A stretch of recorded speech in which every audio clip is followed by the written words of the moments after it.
somewhere there has to be a duplicate audio layer, and I don't know. I don't know.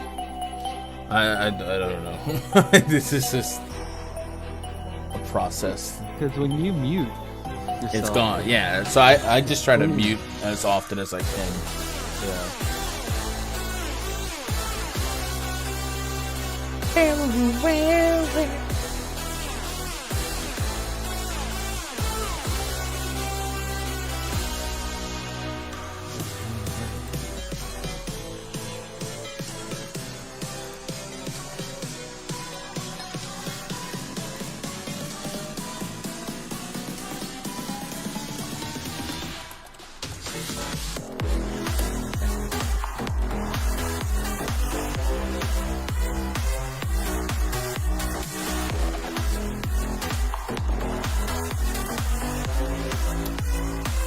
You ever eat Paydays, the candy bar? Is that the one that's like all peanut butter and like peanuts? Yeah. Bro, that's like the best candy bar ever. Yeah, it's it's pretty good because I'm not a big sweets guy, but like it's salty, it's more salty. Yeah. And savory, so yeah, I get that. Oh yeah, it's definitely and it's pretty cheap. Yeah. But I don't know. I like peanut butter, like nuts. Like peanut butter is like, I don't know, one of the greatest inventions ever. Yeah, for sure. Shout out to Booker T. Washington.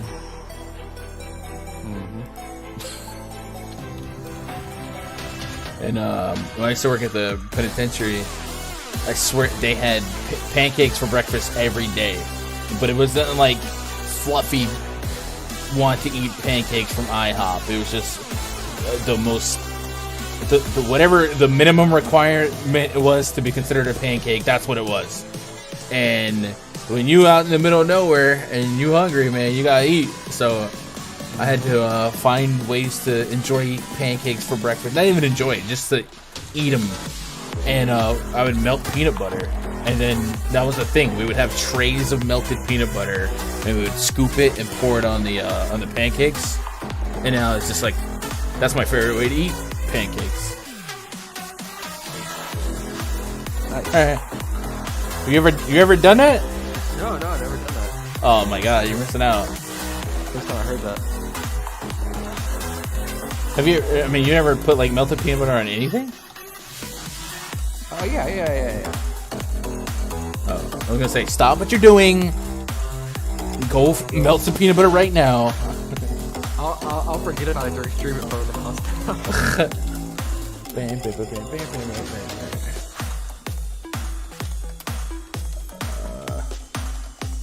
Kind of late on the windows.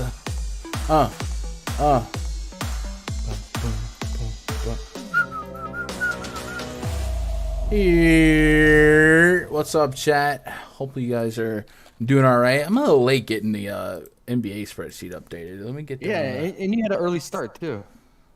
Whoa! Early start. What do you mean? It's this old notepad man just taking all his time writing down his grocery list on his notepad. I don't know grocery list. We have Instacart, my dude. That's my grocery list. I'm hungry. Let me scroll. I type in keywords. Meat. That looks like meat. We're buying some of that. 5 banana bundles. Oh my god, that will go down. And I still can't believe to this day that the shopper didn't. At some point, you realize, oh, that's an app, but this guy didn't care. My luck with delivery apps is pretty incredible. Yesterday, I ordered some fried chicken from Cracker Barrel, and the first dasher goes there. Next thing you know, they unassign. So I just figured, okay, well, the wait is too long or whatever. Then the second guy picks up the order. He goes there, and he gets rear-ended. He gets in a car wreck on the way back. Jeez. So he's like, my bad, dude. I got in a car wreck. And I was just like, man, handle your business, bro. But in my head, I was like, I just want my chicken, you know? I just want my chicken. And I finally got my chicken. It was all right, but my luck with one day, Chad, if you don't know what we're talking about, one day I ordered my groceries most of the time off of Instacart, And one day I ordered some bananas for like smoothies and stuff like that. And I didn't know that there was, I didn't know how they sold them. And basically when I went there and it was a picture of banana and I put one, I was like, I probably need 5 or 6 bananas for my smoothies. So I go to the banana and I click +5. And then they bring me 5 bundles of bananas. So I probably had like 30, 40 bananas in bags just sitting outside my front door. I was like, is this a prank? Did this person really think that I needed this many bananas? What's up with that? And then I was like, oh my God. And the crazier part is, and I don't really tell people this because I kind of deal with it, I'm allergic to bananas, Josh. But I still eat them because I deal with it, right? It's just like, it's a little itchy on the throat, but it's got some... Yeah. It's got some stuff that's worth, a little, you know what I mean? And so I was like, man, are we just going to have to suck it up and use bananas and everything? And I couldn't do it. I ended up giving bananas to my neighbors, which is, I don't really talk to my neighbors like that. So that's also like an awkward conversation. It's like, big white guy comes out the front door. You never see him. He's, hey, you want some bananas? It's just like, so I my neighbor took a couple bundles. I was like, amigo, you like bananas? He was like, yeah. I said, you want some? And he took them.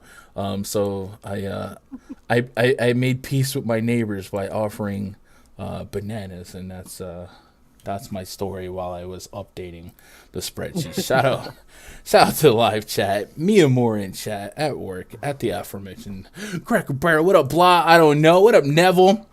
What up, Maytech Skimmer in the chat? Steve Leibowitz, Jason Robinson, Crunchy PB&J sandwiches. Where is that? Crunchy peanut butter also vastly underrated. Peanut butter is the Lord's butter. It just is that good. Let me get this screen set up. Chat, I don't know how I'm so late on getting all my screens set up. What up, everyone hates Chris? Michael T says Payday been around forever. Actually, good classic PB and Gun Daggers. Good to, yeah, I love Paydays, man. They're the best.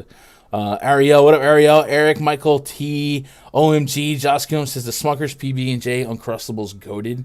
You guys ever have the jar where it was like peanut butter and jelly in the jar, and you just like scooped it out? Also, Josh, this is a controversial thing that I've learned, but when I make my peanut butter and jelly sandwiches, I use a spoon.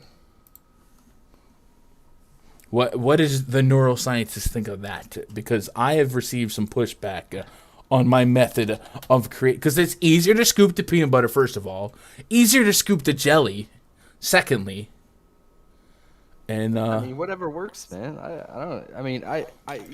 You're talking to a guy who has to improvise all the time and engineer stuff in labs, so whatever gets the job done. Wait, but it's not improvised. It's literally a preference. If you hand me a knife or a spoon, I'm using the spoon. But I don't know. People think I'm crazy for using a spoon to scoop out peanut butter. Anyway. All right, now I feel like I got most of my screens ready. We can go add more funds. Sorry, chat. Sorry for the small talk. I was trying to get caught up after the baseball stream, but we're good now. What up, Vincent Jefferson? Melted peanut butter and maple syrup. Yes. Gun and Josh the Cruise. What's up, Suave? What up, Kiefer? What up, Jeff? I'm allergic to bananas, too. Make the roof of my mouth. Yeah, my lips get all itchy. I looked it up, but the thing is, I like bananas, so I just kind of deal with it. It's probably not a great thing, kids. Don't consume crap that you're allergic to, but I like bananas. I can deal with it. What up, Tyreek? Anybody else took the taco? So, yeah, it is Taco Tuesday. Happy Taco Tuesday to those of you that celebrate. Trap Tuesday. Trapo Tuesday. Carl Anthony Towns, 33.5 PRA is the first taco. It's live on the board. Do we have... are they doing 2 tacos today? Let me see. PrizePicks, taco bar voting. I guess the other one would be on Twitter. What's up with the Jokic promo? Anyone get chat? Anyone get their promo credits? Because I have 0 so far. Chefs are cooking up the cat taco. In the meantime, you can help pick the next one on Twitter. All right, let's pull up Twitter. Yeah, chat. Did any of you guys opt into that Jokic promo yesterday? And if so, have you received some promo funds for it? So I don't understand it, but if it was to make $100 card, I did not make $100 card yesterday. So there's that. The other So the other taco that's being worked on, I guess it's final. I didn't vote on it. Devin Booker points will go down to 23.5. So those are the two tacos we're dealing with today. PRA on Cat and Devin Booker points. Well, I know already, but all right. Did I tweet out the stream? I don't think I tweeted out the stream, Josh. I didn't. How will people know that I'm live? How will they know? No one's gonna know. How will they know? Let's do this, chat. Let me get a tweet going. So what do you think about that off the surface? Either one of those taco props gonna excite you today? Yeah, I mean the cat should be good. The Booker, I worry about blowout and Chris Paul taking over for reasons we'll discuss later. Later. All right. This is how we make a tweet. The story of a tweet live in a siren alerts, chopping up NBA player props with the mad scientist. Is there like a scientist emoji for PrizePicks? I don't know. This should be right. Watch, and then we'll do the searchable tag that might pop up in Google. So we'll go best NBA player props to date. We'll go today, and then 4/19/2022, and then we'll go PrizePicks. Bam, and then we go grab the link. We are just behind the scenes thumbing today, and then we put that in watch, and then we send it out, and then all the real OGs go to Twitter. They hit the likes, they hit the retweets. And we out here. Last night, Josh, Joel Embiid, 1,000,000 free throws. James Harden, 35 fantasy points at half. At half. My favorite fantasy point prop on the slate was James Harden over 45. The man had 35 at half. He needed 11. We're wiping our hands like this, right? We're like, easy. I'm counting money. I'm making it rain. I'm quit. I don't have this is my job. But if I had a job, I would call my boss, curse him out, tell him I think his kid is never gonna make it, and then James Harden doesn't get me 46, and then I have to be like, "Yo, I got hacked." we got maxied. Yeah. Holy cow. Well, this is a safe space. Yeah, you know, I think that shows. Sometimes, you know what's hard with playoff series is that there's fool's gold. There's things that happen one game, and you're like, okay, that was an anomaly. But there's some things in a series where it happens, then it happens again, and it just keeps happening, and it's just because it's a mismatch, and that team is just gonna exploit it for the rest of the series. So you got to sort through what's real, what's fake, and this Maxey mismatch is definitely real, and just like Jordan Poole against the Nuggets, that's real. Both those guys should continue to torch the opposing teams. So yeah, Maxey ruined Harden's prop for sure. What are you gonna do? And then Embiid, a lot of fouls. But hey, we're onward and we are upward. We got 3 games on the docket tonight. Couple of games that could get lopsided. Of course, we'll have a lot of interest in that Memphis-Minnesota game, but the Suns are 9.5-point favorites at home, and the Miami Heat 7.5-point favorites, and they absolutely suffocated Trae Young in that last game. So let's start with that game. Miami and Atlanta 219 total, 7.5-point spread. Clint Capella, big news here, out for the Hawks. Lou Williams also out. We go pull up the rotations and stuff from last game. First and foremost, no Capella in the front court for the Atlanta Hawks. That's a problem. And then we saw them just really sell out to guard Trae Young. And if Trae Young wasn't going to thum, then nobody was. And this morning in the first look video, you didn't sound that enthused about getting to any of these Hawks players. Have you changed your tone on anything? Or are you still really down on these Hawks players? You don't really expect them. The Miami Heat, I mean, they just can suffocate you on defense here. We have seen, with Trae Young is at 25.5 real points. That's the lowest I think we've ever seen Trae Young. Wait, he went down to 25.5? Yeah. I mean, his season average is 28. I mean, that's how much respect this Heat's defense is getting here. And then his assists are at 9. 2.5 threes made. Maybe we start looking at at grabbing some scraps on these threes. One thing Miami did do throughout the regular season was allow a top 5 amount of threes per game.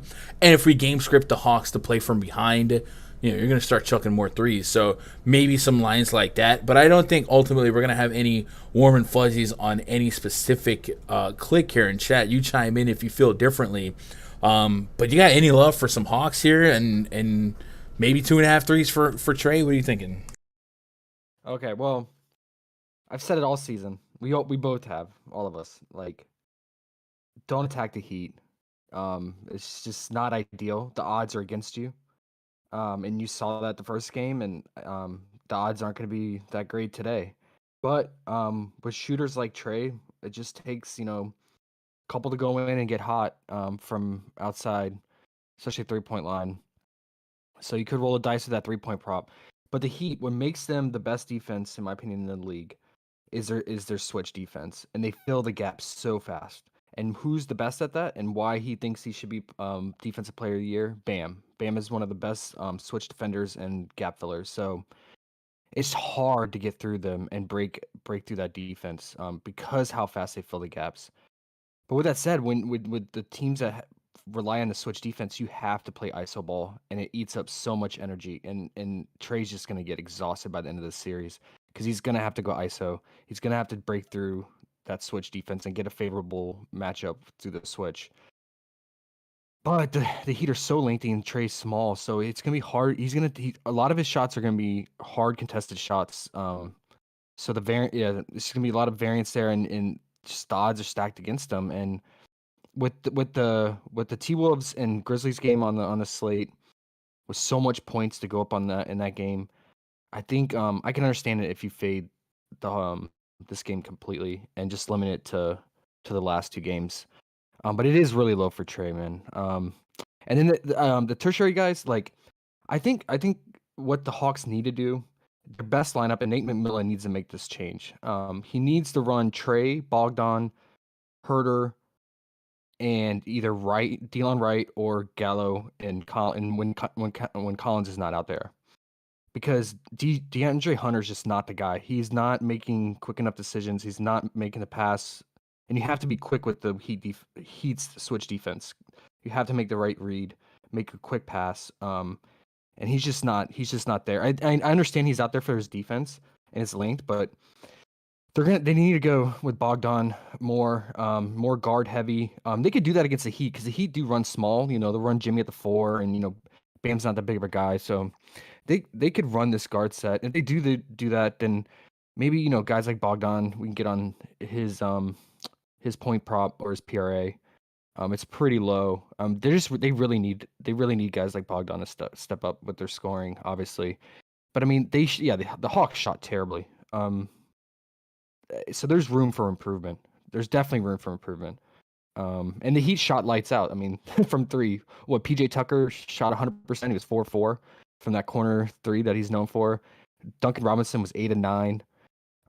Tyler Hero went 0 for on the 3-point line, but yeah, I mean, as a whole, it was a lopsided game because of that. You had a team on fire, a team ice cold. So I think it'll be a little bit different, but I think you're gonna get the same outcome overall. So if we're taking notes, which I am, we got nothing. I mean, do you feel comfortable clicking on these secondary guys? I don't. You know how I feel about Kevin Herter. No, I'm with you. So I'm with you in the thought that someone's got to step up.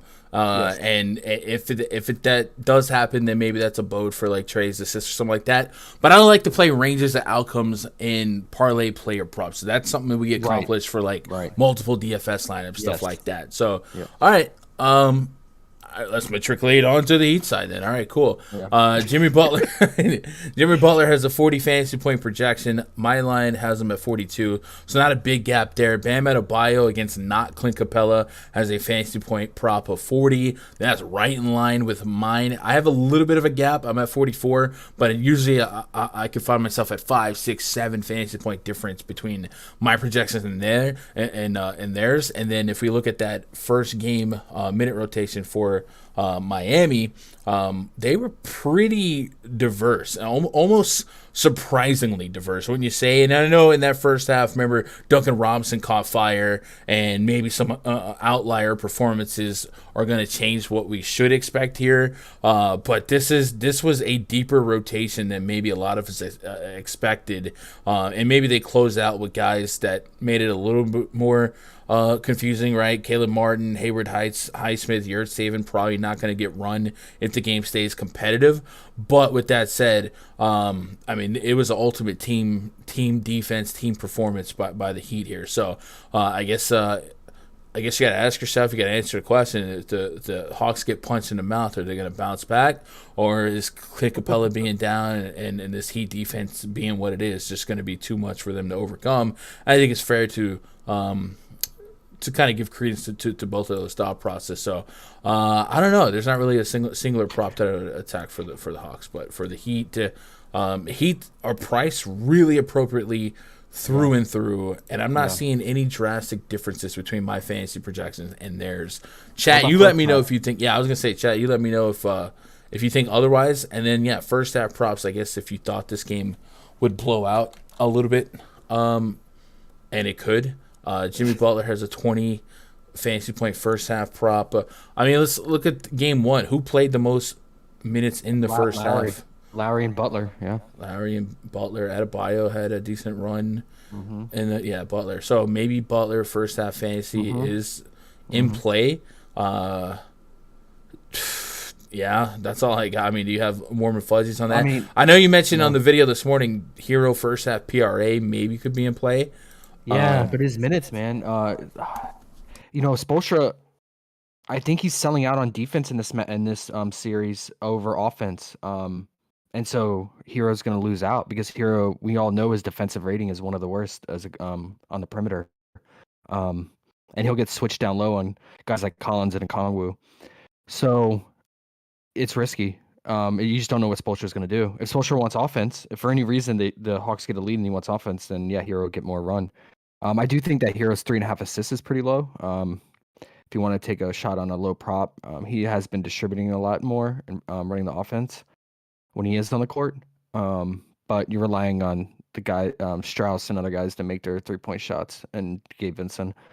So I mean, we know who's going to get the minutes. We know who's going to be out there, and who's going to lead the team with playoff experience and being vets. It's Lowry and Butler. So if I had to choose, which I really don't want to, I would choose Lowry first half fantasy and Butler's first half fantasy. All right. And then looking back at that last game, when the mop-up duty crew went in there, it was Max. Did the train just go off for my picks? Train did just go off, yes. Okay. All right. But that happens quite a bit because I live on a train track, essentially. Keeps the rent low. What can I say? Max Strusto did play closeout. Bing bong. Jason Whoa. Super chatted $30. Hey. Appreciate all you guys' content. Appreciate My only that. must-watch show every day. Yo, Jason that's huge, man. I appreciate that. $30 on the dono. Not only is that just like massive love, but Jason now gets the biggest D. So he can let that swing until somebody challenges him, man. I definitely appreciate that, Jason. Like I said, I appreciate you guys, making time for us every day, because it's a weird schedule, but we've been trying to pump out the content as consistent as possible. So I appreciate you, Jason. They have to do that. That's love. Thank you. What was I trying to say? Max Strus closed out with the garbage crew last game.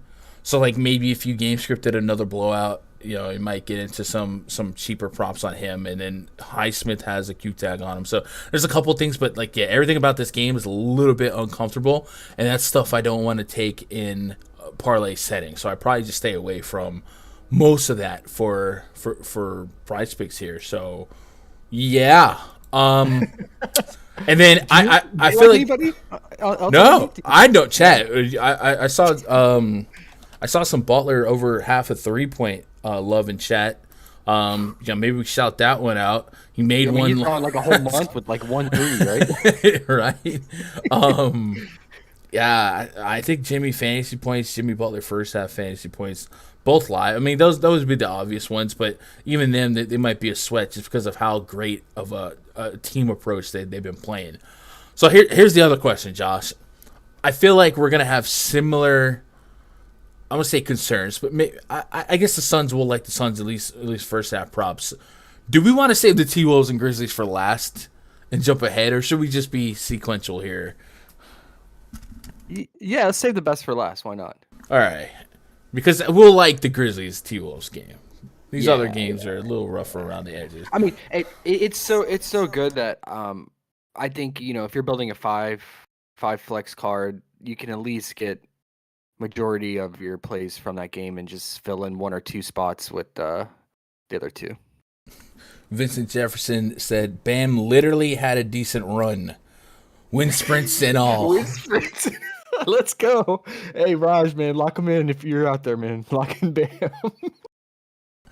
The Jimmy and Lowry first half fantasy prompt. I'm fine with those if we're trying to just if we're just trying to sweat something early on. Sure, we can get those guys in the bubble. I do have some baseball picks that I don't hate as well, but that's kind of be probably around when the Grizzlies tip off. It's only an hour wait. We are some crippling gambling addicts if we're trying to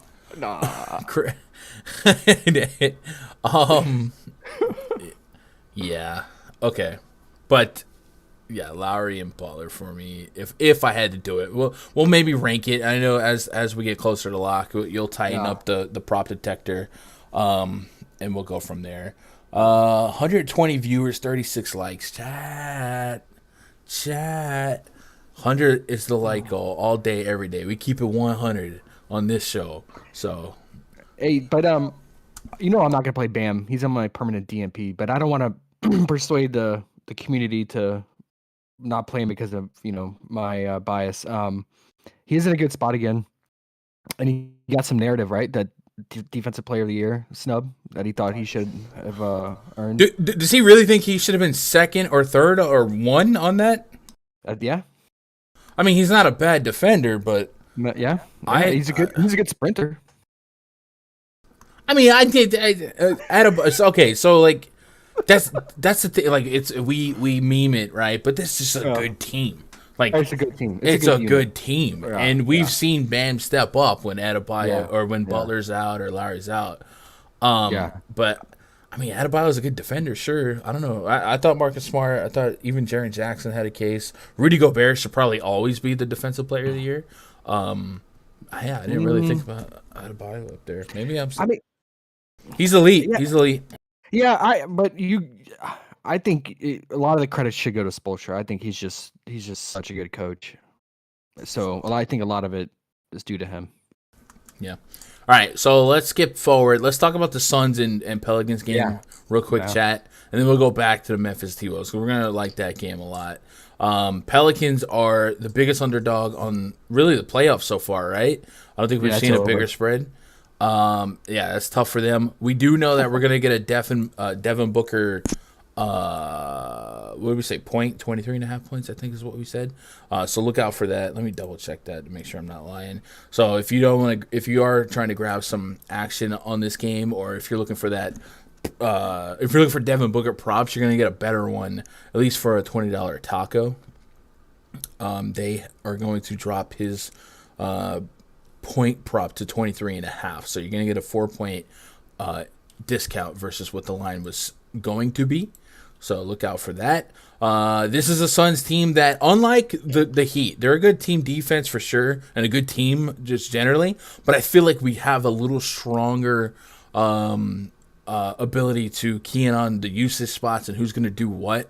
So, like, when it comes to the Heat, Lowry could pop, Butler could pop, Hero could pop, apparently Duncan Robinson could pop, PJ Tucker could apparently, you know what I mean?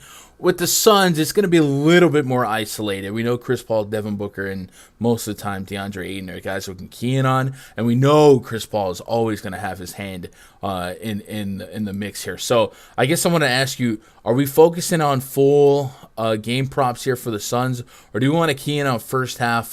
I do tend to...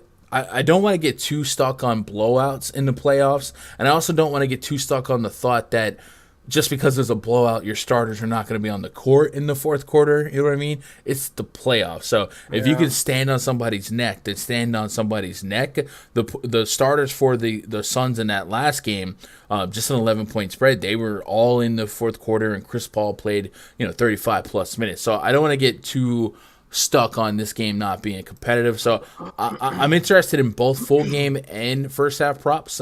Looking at the Suns side first, Chris Paul has a fantasy point prop at 41. My projection on him was about 45. Devin Booker, my projection on him was about 50 fantasy points, and PrizePicks opened him up at 42. So that's probably the biggest gap that I can justify so far, is I like Devin Booker's over. And then we get a couple of block and steal props for guys that we are renowned for defense. Jay Crowder's one of them. He's at 1.5 blocks and steals. We saw one for Devin Booker as well. I don't really think we need to get to that one, but I think we could sweat that Crowder one. And then DeAndre Ayton just got smoked on the glass by J-Val last game. So I'm not running to get to him. I think Devin Booker fantasy points, though, is the biggest talking point here. What do you know with the Suns? What do you plan to do with the Suns? And will you be hedging full games with first halves as well? Is that something? Is that just a game theory thought process that we should be thinking about anyway? Like, I don't want to change the whole process from a whole season of us grinding just because of a couple games in the playoffs. But we have seen a lot of guys, especially yesterday, and a lot of people that were on pace to hit their overs on the full game, smoked it in the first half, and then the second half it just like dissipates. Are you changing your approach on anything, and what are you thinking about the Suns tonight? I love the fantasy. I love the fantasy points. I'm with you on hedging your bets. I think you could, you could build a card with just first half only for Chris Paul and D-Book, and then just in case it does blow out, and then you can make a card with the full game. In case they are cold in the first half and we do get full run from them again. But yeah, this series is a wrap. It's over. It was over before it started. It's a terrible matchup for the Pelicans. Playoffs is all about matchups. And you can have a team that might have been good all season long and got on a hot streak. But if they just don't match up well with the team, the series, there's nothing the coach can do. It's with the personnel. And the reason it's over is J-Val, he's a huge liability. I mean, he was so bad on defense, and the big reason is that they were drop coverage with him. So the Suns, I put it on Discord. I don't know if you can bring up the picture, but they I made this diagram for it. They run the Spain pick and roll, but they call it the money pick and roll or the stack. And what it is, basically, it's their bread and butter. It's their go-to play. And this is why Chris Paul went off, and he scored so many points. Basically, he'll come up, he'll snap his fingers, or he'll point down to where he wants the pick, high pick to go. And it's going to be Ayton or McGee who's going to come give it. So when Ayton or McGee come out, that's going to draw the center of the other opposing team to follow him, come with them, right? And so when Ayton sets that pick, then Devin Booker comes at the back screen, comes up behind to set another pick on that center. And so that's the opposing center has to decide, am I going to drop coverage, follow Ayton, because Ayton's going to roll. Ayton's going to roll to the basket. Am I going to stop and drop coverage and follow Ayton? Or am I going to go out and follow Chris Paul? So with the ball handler. And Chris Paul is really good. He's one of the best at switch defending. He'll get the guy who he wants on him to follow him and switch. And so if they drop coverage, which J-Val did all night long, and it did not work. So when J-Val drop coverages, Chris Paul will find his sweet spot, which we all know is that elbow mid-range shot from the elbow of the paint. And he killed him. He torched him. And J-Val just repeatedly drop coverage. Did not come out and switch on Chris Paul. Now, I think the Pelicans, what they started doing is like, let's put Larry Nance out there. Maybe he's a little quicker. Maybe he could switch.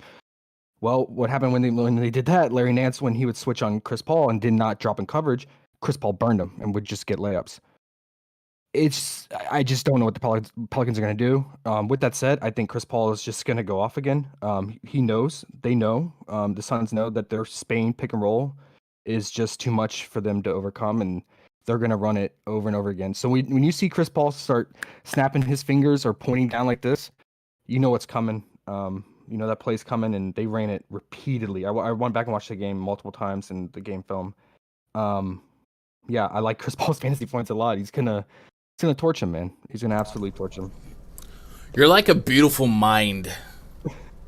I drew it. You probably can't see it, but I drew the diagram up here how it works. But yeah, it's called Spain pick and roll because it was first started in Spain 15 years ago, and they just started adapting it not too long ago in the NBA. The first team to really implement it was the Rockets with James Harden, Capella. They mastered that. I don't know if Chris Paul kind of took it from when he was spending his time at the Rockets, but took it with him, or if it was just something Monty Williams adapted. But that's their bread and butter, for sure. So, we sell all that to say this: Chris Paul fantasy points.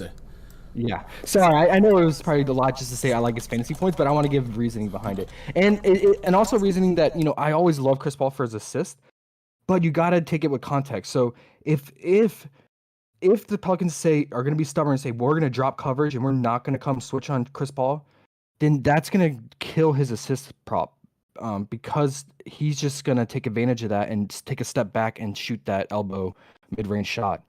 So it's important to go over for those reasons because, I always want to click on Chris Paul's assist, but it just depends on the scheme and how the Pelicans approach it. And I think J-Val loses minutes. If I was a coach, I would take out J-Val. He's a liability.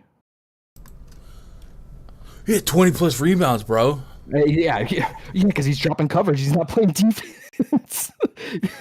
I mean, a lot of those were offensive rebounds too. But yeah, he's a huge liability on defense. So are you saying you'd rather have Larry Nance? You try Hernan Gomez out of nowhere? I don't know what you do, man. That's what I'm saying. It's just sometimes you just don't have the personnel in a playoff series, and the matchup is just not it, man. I just don't know if they had. So they tried putting Jackson Hayes ISO on Chris Paul at the top. He was getting that high screen from Ayton and switched on to J-Val. No matter who they put on Chris Paul, he's gonna get the switch on J-Val or whoever's playing the 5. So that's why the teams that don't have a good versatile athletic big like a Bam Adebayo who can cover Chris Paul, it's a complete mismatch. All right, so Chris Paul fantasy points. Yeah, and maybe J-Val unders. I don't know. It's a risk because if he was wise, the coach would play him less minutes. Yeah, he won't. Yeah, he won't. Okay. All right. You really wrote it. You drew it on the. Bro, I don't know if you can see it. How old is your kids? 3. Dog, when you. They love basketball, by the way. They watch it with me. Because I watch game film all the time, so they're watching it. You're going to sign them up for little dribblers and be that really annoying coach, ain't you? Oh, yeah. Yeah. Okay, that's fair. I'll have him running the Spain pick and roll or the money roll early on, 5 years old. It's just, I'd be throwing chairs and stuff. Oh, yeah. Box out, Billy. What are you doing? I don't care how old you are. This chair's coming. Oh my gosh. Anyway, so yeah, we like Chris Paul fantasy points. Cool. And Devin Booker. Because he's gonna get his. So a particular Devin Booker line that you love the most. Obviously, we're gonna probably go after that taco, but I have the largest gap when it comes to just fantasy points. I have him at 50.5, and that's about an 8-point switch from what they're showing. So that sounds good.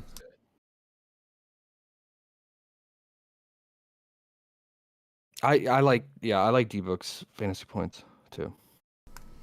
All right. Yeah, and to answer chat, J-Val was the liability. Go watch Game Film, bro. I'm telling you, he tried his best out there. He's getting screened, high screen. There's nothing you could do when you're getting screened at the top. It's the guy's responsibility. That's who's following the roller or the on ball handler. So you're saying J-Val doesn't have the lateral quickness to defend the top of the key? No, and they know that. The coach, they probably told him you're going to drop coverage because you have 2 options. There's multiple options, but the 2 main ones are you're going to drop coverage and follow the picker, And Roller, are you gonna come out and guard the ball handler? And obviously, he can't guard Chris Paul. Yeah. All right. I'm echoing through your mic, by the way. Okay, that's not good. That's not what you want. I don't. All right, it's better. It's not there now. Lit. Okay. Let's answer some questions in chat here. Yeah. It's kind of a rough slate for props that we really, really like. Mock says he's even got the history of the play gun. I love it. Yeah, you learn something new, right? Hayes, okay. Crowder's going to have a bounce back today. I definitely don't hate Crowder props. I was going to walk us into him after we finish typing up. So I'm going to add Devin Booker fantasy points, if yes, and then I'll also type that the taco's coming, and then we'll take Chris Paul fantasy points. Would you feel obligated to grab exposure to either their first half fantasy props, or are you cool with trusting them to get run in the full game, or even if it was a blowout, he's probably cleared 41? Chris Paul, that is. Yeah, I mean, you're just hoping that Ingram and McCollum can keep it close somewhat till the fourth. I just don't want something to happen where it's like you lose out in those crucial last 5 minutes of the fourth, where a lot of fantasy gold comes from. That closing moments, like we saw repeatedly with that Warriors game, Warriors Nuggets series. So that's my only concern. But I think their full game fantasy points is too low. So I get it. Yeah, that's what I'm thinking. And if it sticks around between 10, 12 points, you might see some free throws given to Devin Booker and Chris Paul. So I'm with that. All right, let's baby step our way into some of these tertiary Suns guys. Mm-hmm. I'm kind of interested in some of these Jay Crowder lines. They got him at 22 fantasy points. I have Crowder right at 22, but the 1.5 blocks and steals seems fun enough to sweat. Maybe that's extreme fringe play, sure. And then we saw in that last game, Mikal Bridges played 38 minutes. Now, he was pretty humble on Twitter about, you talked about Adebayo's snub on Defensive Player of the Year. Mikal Bridges just been kind of that dude, but he doesn't ever, he doesn't make waves to be noticed. He's got a 25 fantasy point prop. I've got him at 30. So this is not quite the Jalen Brunson situation where a 25% usage guy has a fantasy point projection that's lower than their minutes projection. But it's still a spot where Mikal Bridges is projected for dang near double the minutes as fantasy points. You understand what I'm getting at? He's at a 25, we would say 25 fantasy points, and he might play 40 minutes. Could we get like a 0.6, 0.7 fantasy point per minute production out of Mikal Bridges to sweat the over, knowing that he's going to be on the court for 40 minutes? Any interest in sweating this? I mean, that was one of our go-to props all season, right? Was his PRA. And it used to get up to like 23, 22 and a half during the season. It's at 19 and a half. But yeah, the fantasy 25, he could definitely fall into some steals or blocks, so I get it. Yeah. Yeah, and I think, there was a stretch there without like Cameron Johnson and guys like that, but I don't know. I'm just trying to fill out the back end of some fringe props. Yeah. And then what about some Ayton props? I like his first half props. So 36 fantasy points in the full game, and then we chopped that in half for Ayton in the first half. They're giving us 18, so it's no tax-free weekend. All you got to do. Do you have a job? Do you have $199? Then you can grab DeAndre Ayton first half fantasy points. Cool, I'm with that. Or his 9.5 real points. Yeah. So they have him at 9.5 real points. I'm surprised they didn't try to get us hiccup. Tax it. Yeah. Yeah, his fantasy probably more. I mean, he's a center. You want to encompass all those stats. So. The 18 is probably more appealing. Being a live base content creator, hiccups is very inconvenient. Just putting that out there. That's a new one. Let's get caught up on chat. That 1-1-1-1 stat line was epic by Crowder. Alex says thoughts on the Scott Foster narrative. We love Scott Foster, right? Boogie loves him. We love him. So what is the narrative? Is it the Chris Paul? What is it? Yeah. Owen whatever? Yeah, it's like 0-12 or something like that. It's a gambler stat. I think a lot of it's context the teams he was on. So it says Chris Paul's record in playoff games officiated by Scott Foster. Yeah. Foster will be one of the refs of tonight's game. He's 0-12. All right, cool. Yeah, gambler stat. Yeah. Foster has been part of some stuff. He's that dude, man. He's that dude. What else we got in chat? My boy, Colin James. What up, Colin? Says, I wish NBA teams would randomly throw in a couple of zone coverages during a game, really keep the opponent guessing. Yeah, it does feel like teams stick to one type of defense, and it allows the other team to adjust accordingly. Be fluid.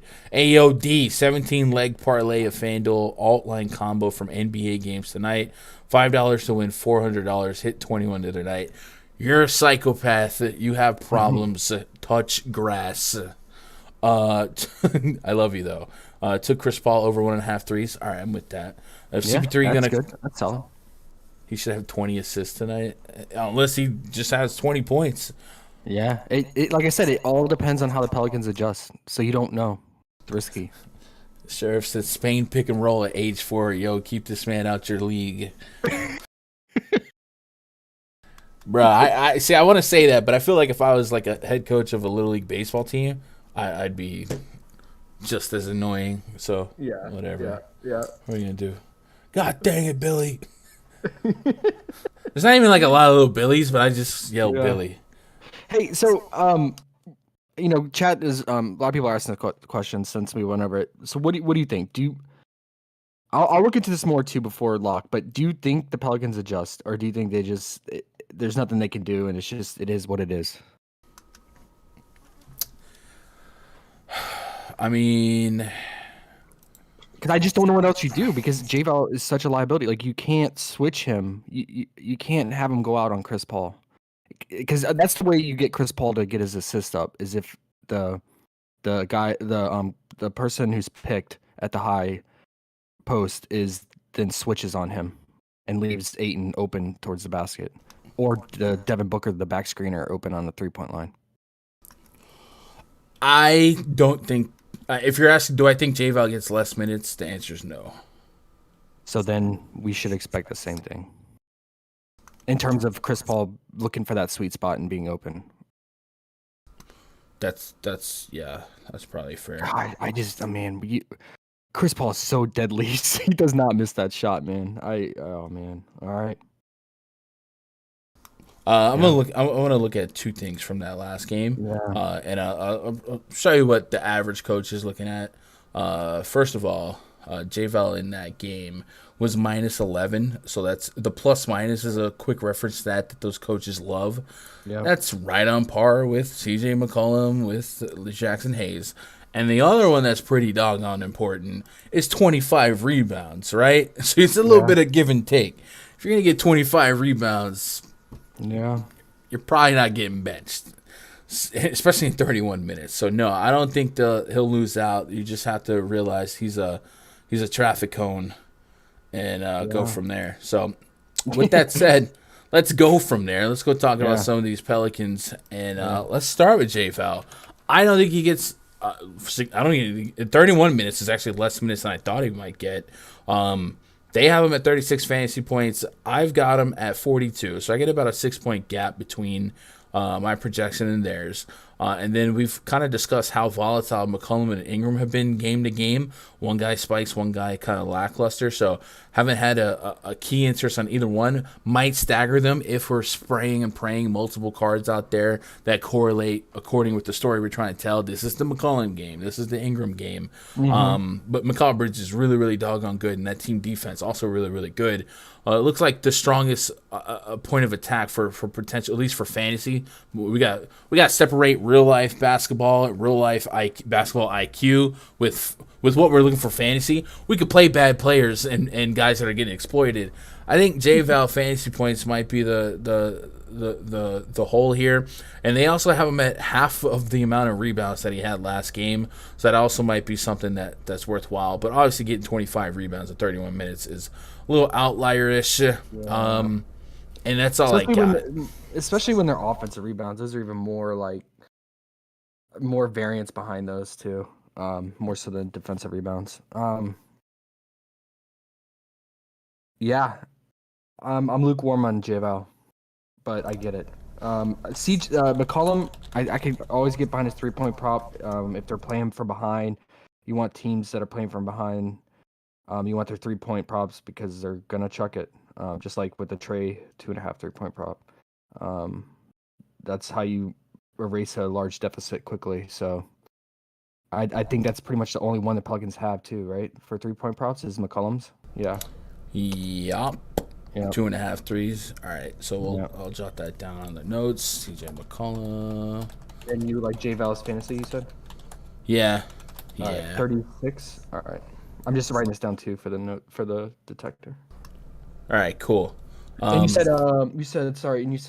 Bridges fantasy 25, right? Yeah, I like that one a lot. I'm just And you wanted all of Jay Crowder too, right? At the going special, Jay Crowder to 1.5 blocks. I'll type it over 1.5 BS. Okay. But that's not a core play.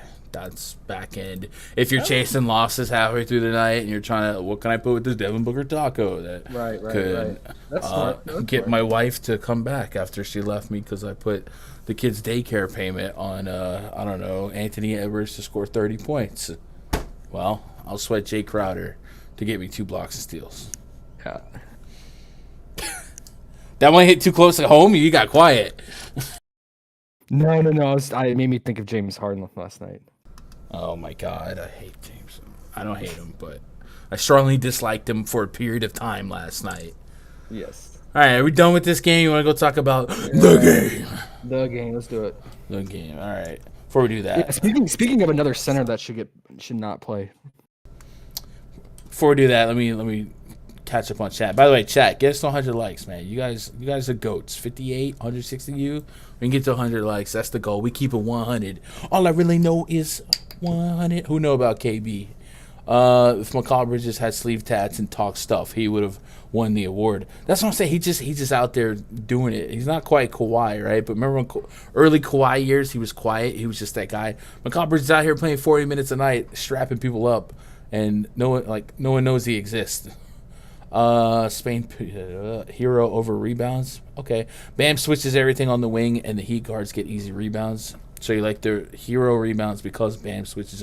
I like that. I like the explanation there. I don't think the Pelicans have an answer for the Phoenix backcourt. I agree. I just think Chris Paul's IQ is going to dissect a lot of. I mean, he's going to find your weak point, and no matter who the team is, he's going to exploit the weak point. And it just happens to be JVal who's getting paid to not be the weak point. So,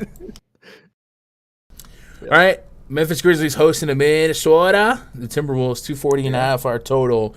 6.5 point spread in favor of the home team Memphis Grizzlies out there in the grindhouse. Patrick Beverley and Anthony Edwards, mostly Anthony Edwards, and some cat able to will their way to victory. And they're trying still 2 of them out here on the road, but Memphis is favored, right? So you said this morning you think the Grizzlies win this one. I do. So we both agree that this is probably our favorite game to attack just because it's 2 teams that are going to run the pace up. 240 total, really, really high total. I mean, just insane. And if we look at the season-long metrics in terms of pace rating, Minnesota, Memphis, both top 5 pace teams, and Minnesota's top 1. So that's what you want. It's going to create extra possessions, extra implied peripherals to go around, and, of course, extra scoring. And that's what you like to see. We'll start with the Memphis side here, and then we'll cross over into the T-Wolves. Start with the top, the head of the ship here, Ja Morant. He's got a 29.5 point prop. He's got a 48 fantasy score. In that first game, Ja Morant, he played a ton of minutes.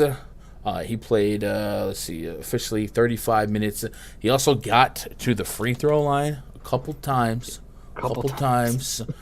20 free throws, 16 free throws made. Yeah. We have been all over all year about how the T-Wolves they're allowing the most free throws per game, right? At the end, the Pistons got up there, but the T-Wolves are the team that are going to play that physical defense. And Ja Morant, no guard, drives to the paint more than Ja Morant to take advantage of Jared Vanderbilt, Karl-Anthony Towns, and their high fouls for 36. So 20 might be a little outlierish, but I don't think that's a crazy expectation here. His free throw prop is not on the board, or it is on the board at 6.5. Would you want to run that back? And then talk to me about Ja Morant as we start targeting these Grizzlies. Yeah, definitely get on his free throw prop again. You know what was crazy? So in that game, the Memphis took 16 more free throws than the T-Wolves. If I told you a team took 16 more free throws than another team, you'd be like, how did that team had to win, right? Well, You think so? The main difference was on the inverse, on the other side, on the 3-point line, the T-Wolves took 14 more threes than the Grizzlies. They took 41 and the Grizzlies took 27. And Taylor Jenkins after the game said, mathematically, you can't win a game if a team's taking more threes than you are, because if you're just taking twos, especially if that team's hitting them at a high clip. So Memphis said, Taylor Jenkins did say in the press conference post game, he said, we're going to take more threes next game. So with that said, I think guys like some of their best 3-point shooters, because Ja's not known for that. Ja's, like you said, he likes to play downhill. He's gonna attack the basket, so I do like his free throw prop. But maybe we can consider his assist prop, because if they do take more threes, he's gonna drive and dish it out. But guys like Bane are top 3-point shooters, and then guys like Melton and then Tyus Jones. They ran Tyus Jones with Morant quite a bit in that matchup. So there's something to consider. I'm not seeing any 3-point props, unfortunately, really, for the Memphis guys. I wanted one for Melton. That would have been really nice, but they have him at 6.5 points. I do think he's going to get more run and be more involved. I've got 3-point props. I don't see him. So I've got 1.5 for Ja Morant. I've got 3 for Desmond Bane. Oh, okay. The Bane. Oh, they finally. Okay, so we didn't get Bane last game. I think that's definitely live. I like that more than his real point, maybe. Just because, they're gonna chuck it to match the T-Wolves. They lead the league in 3 points made this season. That's their bread and butter. So I think Memphis tries to match them. He could do it, but I want to stick with his game style, which is downhill. So probably his real points or his free throw. But I mean, really, I would capture it all with his fantasy points. He's gonna do everything today. He's gonna carry the team. And then speaking of game script and narrative, Steven Adams, man, another guy who's toast. Like, he was totally exposed. He had no answer for Cat. Cat's like, okay, I'm not. Cat is not a traditional big. He's not a traditional post up big. He's versatile. He could play shoot from every level, and he just basically took Steven Adams out to the top of the key and would just drive on him, and Steven Adams was getting blown by and dominated. It was the worst I've seen Steven Adams in a long time. So what I think the Grizzlies will do today, I think they will adjust. Taylor Jenkins is a good coach. I think they're going to run Jaren Jackson at the 5 a lot. I think Steven Adams loses out a lot of minutes today. I think that's the only way they can combat Cat. So what you're probably going to get is Jaren Jackson starting at the 5, or not. Maybe starting at the 5, but if he doesn't start at the 5, expect him to play a lot of minutes at the 5. And then he'll have probably Brandon Clark at the 4. And they'll probably run those two together, and they can switch off together and roam together and help defense with each other. Yeah, I think Steven Adams is toast in this series. You could consider unders on him, like his fantasy. And then Jaren Jackson, if he does get all these minutes, like I think at the 5, that's gold for fantasy, right? Because you get all those stats secured at the 5, at the center position. However, starting at the 5 for a guy like him, you run the risk of foul trouble even more so. So it's kind of a double-edged sword there. I still like his fantasy points. What do they have it at? For who? Jaren Jackson, 31.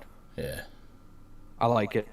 If he's getting all these minutes at the 5, like I think he will, 31 fantasy points for basically, it's like you're basically getting a center, Jaren Jackson. Do you think he can keep his hands to himself? I mean, he didn't, but at the same time, like you see the upside in what he's going for when he's getting these fouls. It's the 7 blocks, and that's just Jaren Jackson basketball. Is he's going to sell out for blocks? That's also why he has such a high fouls per 36, because he's going for swats. So, but if you're gonna get those blocks, that'll add up really quick. I mean, that's 21 fantasy points on PrizePicks to just kind of set the table. So. If he has to guard Cat more, and that's what you're game scripting, it's more fouls, right? It's well, and not just guarding Cat, but also Steven Adams was getting killed on the switch defense because the T-Wolves were running pick and rolls nonstop, and that's why Ant-Man was just torching Steven Adams when he had switched onto him. He would just do a jab step back, pull up, bam, hit it every time. I mean, Steven Adams was just getting absolutely destroyed. So yeah, I think they need help on switch defense, and that's another reason I think he rides the pine more so tonight. But yeah, that switch defense that could lead to even more fouls too for Jaren. So Brandon Clark saw 27 minutes in that first game. The fourth quarter saw less Steven Adams to close out. The game was kind of pulled away, but it was still a starting crew. So it looks they kind of figured it out, maybe. Yeah. I think my theory is what you saw there at the end is what they're going to start doing in this series. They have to make an adjustment, and I think that's what they started to do towards the end there. Okay, so I think all of that makes a lot of sense. So look for a little bit more Brandon Clark. That also kind of correlated with a little bit of Jaren Jackson foul trouble. So Adams ended up logging 24 minutes in that game. You're kind of talking me into at least flirting with some of his unders. Yeah. 25 fantasy points is his prop line right now. They have him at I have him at 30. But what I was thinking maybe we could do, and since this is kind of the inverse of what we took advantage for on the season, we used to love Adams' first half overs. Maybe we hold out for an Adams second half under, and if that popped up, maybe we take advantage of that. Yeah. Okay. I mean, so the reason they want to play Adams is because of his post defense and his rebounding, right? Like that's what made Memphis one of the best rebounding teams in the league, because of Steven Adams. But he couldn't even rebound in that game. I think he had like 3 rebounds going into the third quarter because he was just all over, like running around the court with the chicken without its head on like the entire game. So with that said, I mean, if Jaren does play a lot of minutes at the 5, Jaren Jackson's not traditionally a good rebounder, rebounding big. So that's boost for guys like Vanderbilt and Edwards and Cat for rebounding, especially on offensive glass too. So you should see more second chance putbacks for the Vanderbilt and Cat. But we'll get to that when we get to the T-Wolves. Okay. So if we're working on this list, though, Ja Morant, anything? Ja Morant fantasy points? Fantasy points and then free throw? Yeah, that's what I was thinking, free throws. Probably assist, just if they do, in case they do actually decide to take more threes, which they probably should. He should kick it out. Yo, Quantel, man, I appreciate that sub. Welcome to the channel. And then Jaren Jackson, they reduced his free throw prop to 3.5. If he's getting minutes at the 5, that's even more opportunity to get fouled by Cat, right? Yeah, I like that. We talk about that. This is the team allowing the most free throws per game. 3.5. That probably moves up. So all right, well I'll put that on the list. I think Jaren Jackson anything is just about live as well. But I'll put Jaren Jackson free throws. So what was the sweat? I remember in the Discord people were sweating that. Was it because he got in foul trouble that held him back? Yeah, he got in foul trouble, lost out on some minutes, key minutes in the second quarter. He lost like pretty much his whole second quarter stint. But he hooked it. I mean, he made 4 out of 5 of his free throws, and his prop was at 4. So now it's down to 3.5. So now he just needs to get to the line 2 times, not 3 times like that last game.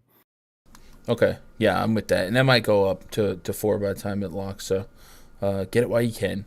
And then if we think Brandon Clark does benefit for more minutes, he got 35 fantasy points in those minutes that he played in that first game. Very good. So if we act on your hunch here, Yeah, maybe his fantasy point prop Yeah. is live. I have him at 29 fantasy points on 24 minutes. He I think you bumped that played. to 28 minutes probably. I think that's fair. He played 27 minutes. Now, let's see. There was some correlation with Jaren Jackson foul trouble, but I'll say there was some minutes opposite Jaren Jackson, but most of his time on the court was strictly opposite Steven Adams. So it's something that I feel better about there. Yep. So I'll add Brandon Clark.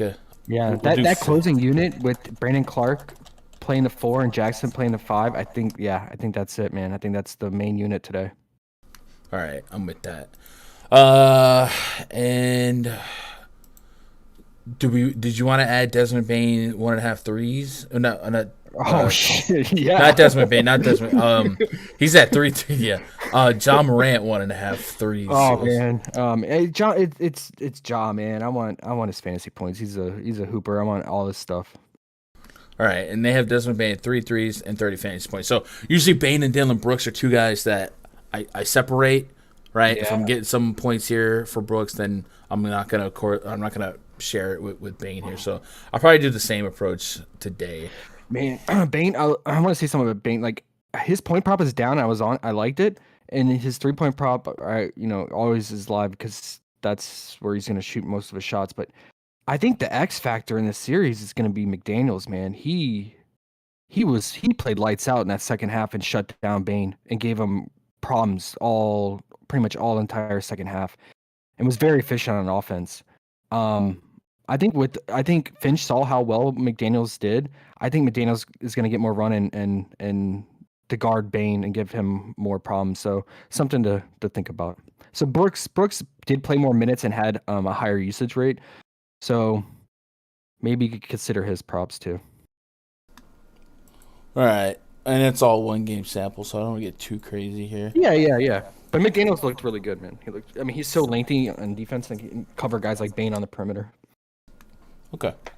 I forgot to put this stream in the PrizePicks Discord today, so shout out to 180 you guys that are watching without the PrizePicks link. So hey, So do you like any Brooks props? With that said, I mean, he's gonna play, 35, probably 38 minutes. So yeah. So like we said, anytime someone's fantasy prop is lower than their minute projection, I'm interested.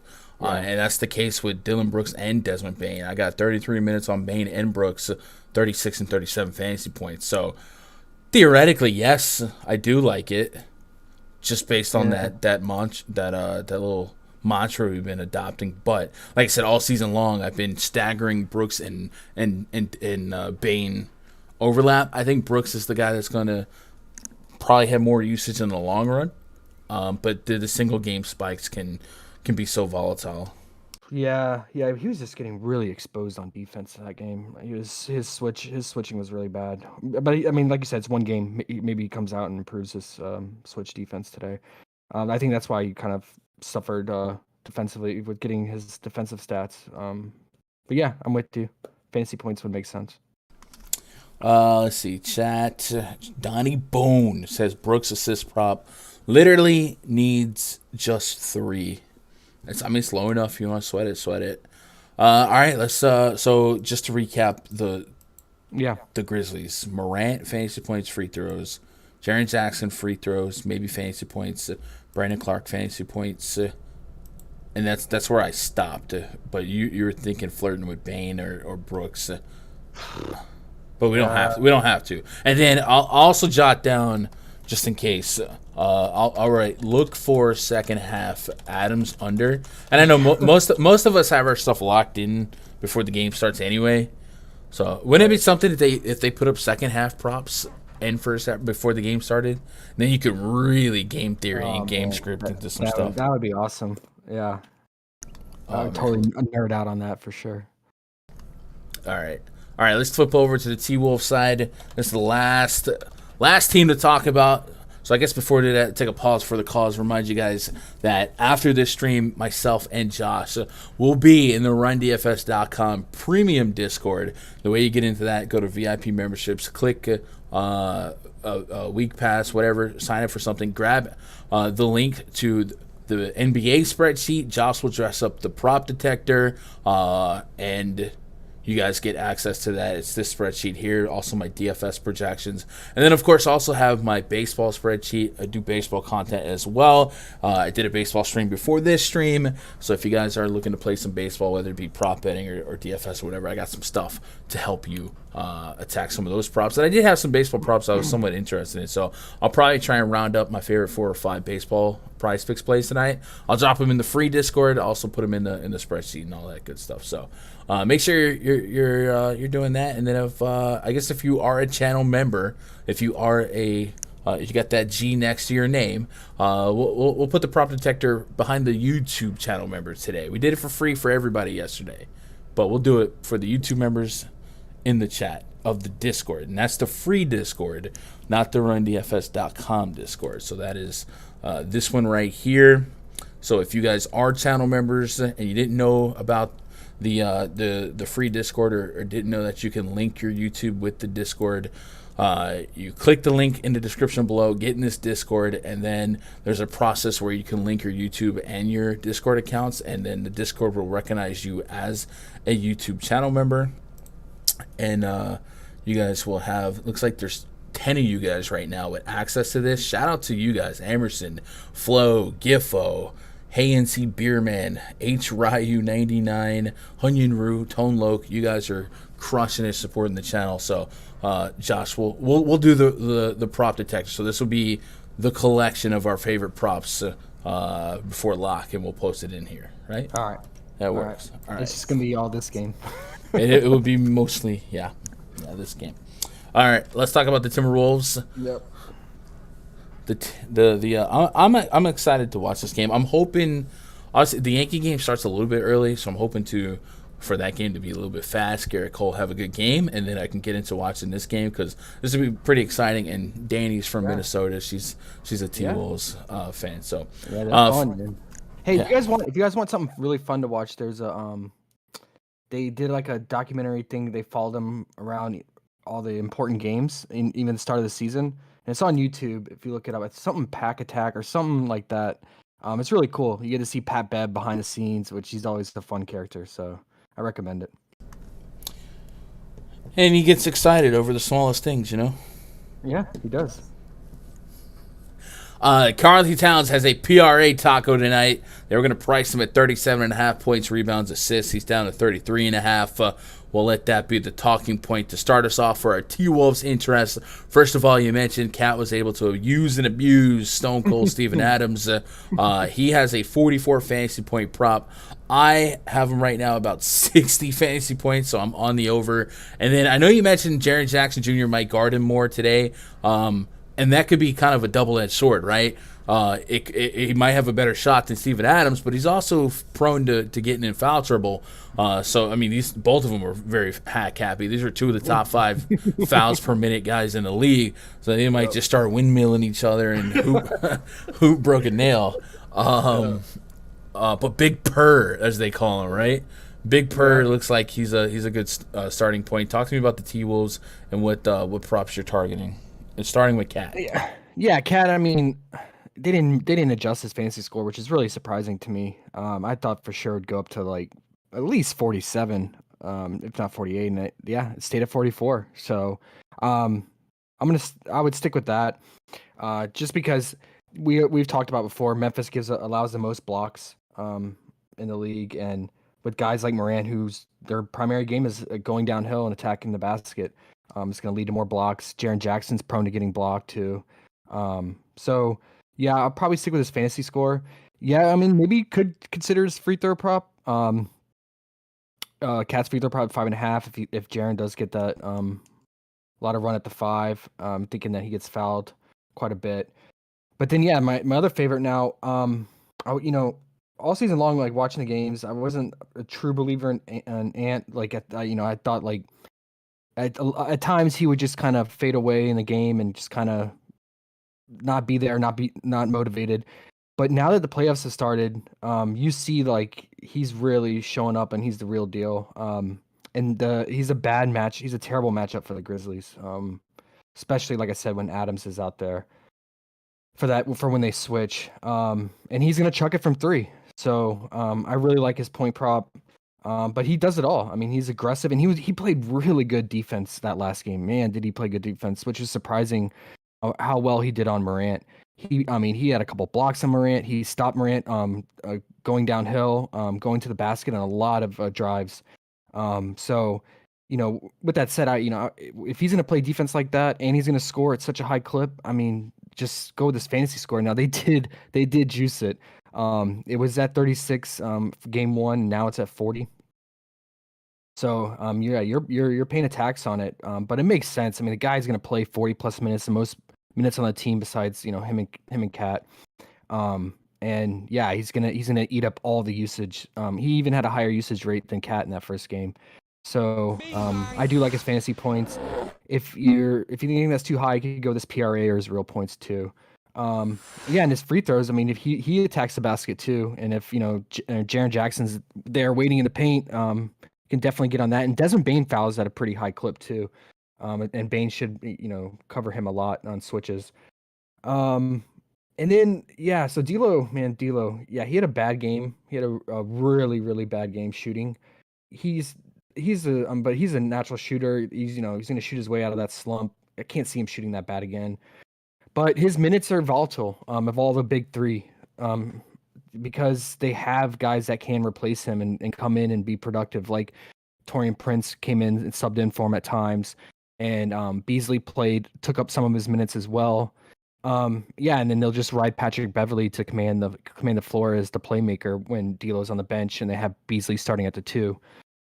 So, you're rolling the dice with his minutes, but he can get hot in any minute. I mean, he's a pure scorer, so his points are always live, and his playmaking is too. So you could consider 7.5 assists. I mean, all these guys. I mean, I think like I said, I really like this matchup, but I think Patrick Beverley's fantasy score, they didn't change that. It's still at 26. So if I had to rank order it, I would say Cat fantasy, and then some prop from Ant, whether it's his fantasy or points, and then probably Pat Bev number 3, and then you can start getting on these secondary guys like Beasley and McDaniels, because they are important key pieces. And like I said, I think McDaniels will be the X factor in this series, because he was just a complete mismatch for Bane. So maybe we could consider his fantasy points. It's only 15. I think he's going to earn more run. That's just my hunch. You mentioned Patrick Beverley. He's at 26 fantasy points. Yeah. I've got him at 32. A little +6 there. We love the way he plays, high energy, high emotion. Might get tossed one of these games, but what do you have Ant at? Edwards, I have him at 47 fantasy points. Yeah, I like it. Even though it's juice, I still like it. He was so aggressive on defense. So all right, so we're gonna go Cat 1, Ant 2, and then Pat 3, and we'll fill out the rest with these secondary guys. Cat 1. You think you like Ant more than Beverly? I don't think it's a right or wrong answer, but I'll just type it down. Yeah, I guess the downside of Ant is that it's juiced a lot. It is juiced. It's also like, I don't want to say counterintuitive, but like we just talked about how D-Russ is not going to be bad every game, right? And we have a whole season, 2-season sample size. Sure. There's going to be D-Russ spike games, and there's going to be Edwards games. It's a game of adjustments. Do they adjust to stop Edwards today and say, okay, well, now you can try to beat us with D-Russ? So I don't want to trust Edwards off of one good game just because we've seen that all year. Yeah, well, I mean, we're getting a lot of sample size now, him in crucial games, and he's going off, man. But yeah, no, I'm with you. That's why I was kind of thinking of his fantasy points, because say his scoring is off and he just picks it up on everything else, like his passing and his rebounding, which he does do at times. And he can also get stocks too. So, but I mean that the fantasy point's so high, I can't imagine him not clearing his point prop at 24.5 and then clearing that fantasy point prop, right?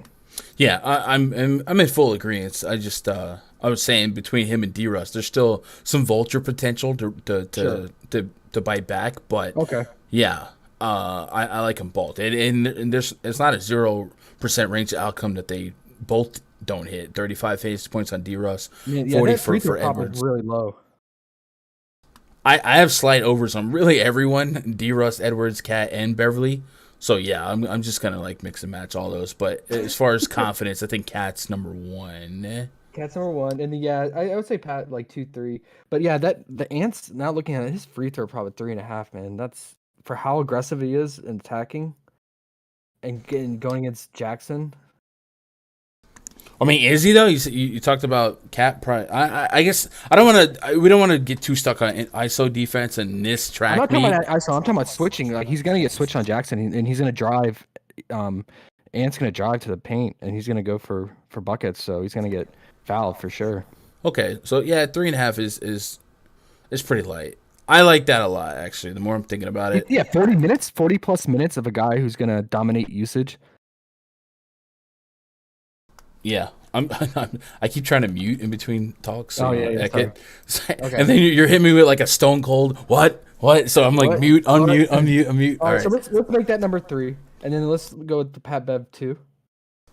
All right, so we'll go Ant. So I'll go free throws, right, and then FPS. All right, cool. I like that. So I have Cat fantasy points, Patrick Beverly fantasy points, Anthony Edwards free throws, then fantasy points. We're on the fence on D-Russ. If we don't do anything with D-Russ, that's fine. Yeah. Vanderbilt has a 16 fantasy point projection there. That's really, really low. I've got him for about 23. He's one of those. He's going to foul. He's not going to play more than 20 minutes. It is what it is. But maybe in a deeper sweat. He will. I think the counterpunch to Jaren Jackson would be Vanderbilt because they did throw Vanderbilt on Jackson a lot, so he could earn more of a run. He also he didn't play in the fourth quarter of Vanderbilt. That is last game. McDaniels, yeah. All right, so something to keep in mind. But again, it's no matter what, he's like a tertiary option. But anytime you get a elite rebounder and defender like that, I'm interested. What about Beasley 2.5 threes? He's gonna chuck it as usual. I don't want to sweat Malik Beasley today. He's gonna chuck it, man. I'm telling you, bro. I'm telling you. I'm in a good headspace, and I don't need Malik Beasley to be the guy.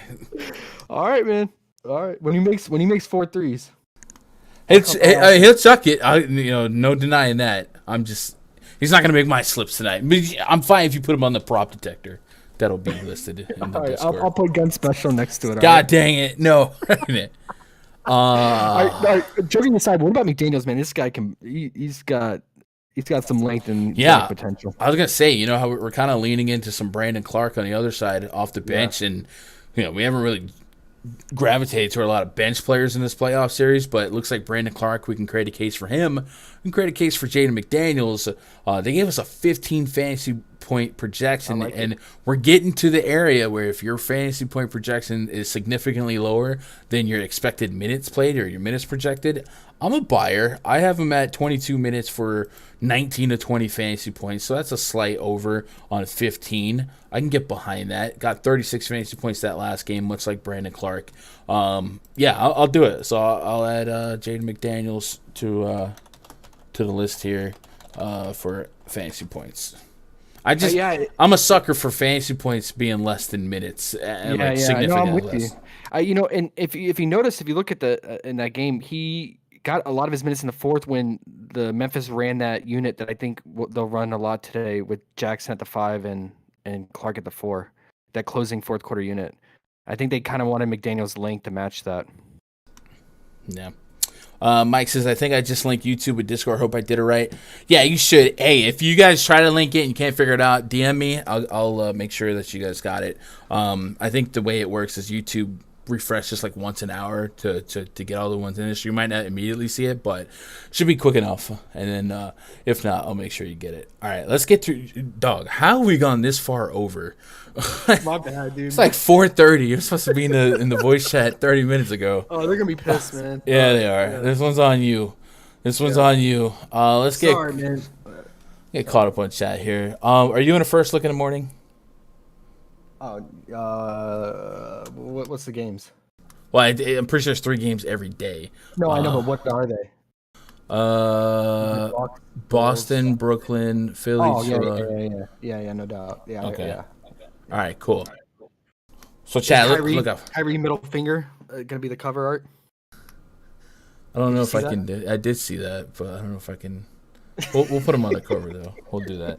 So chat, make sure you're blowing that video up. Hit that. If you see that video in the morning, chat, the first look video from Josh, just leave a comment. It could be one word comment. You could just whatever it is. Just leave a comment, man.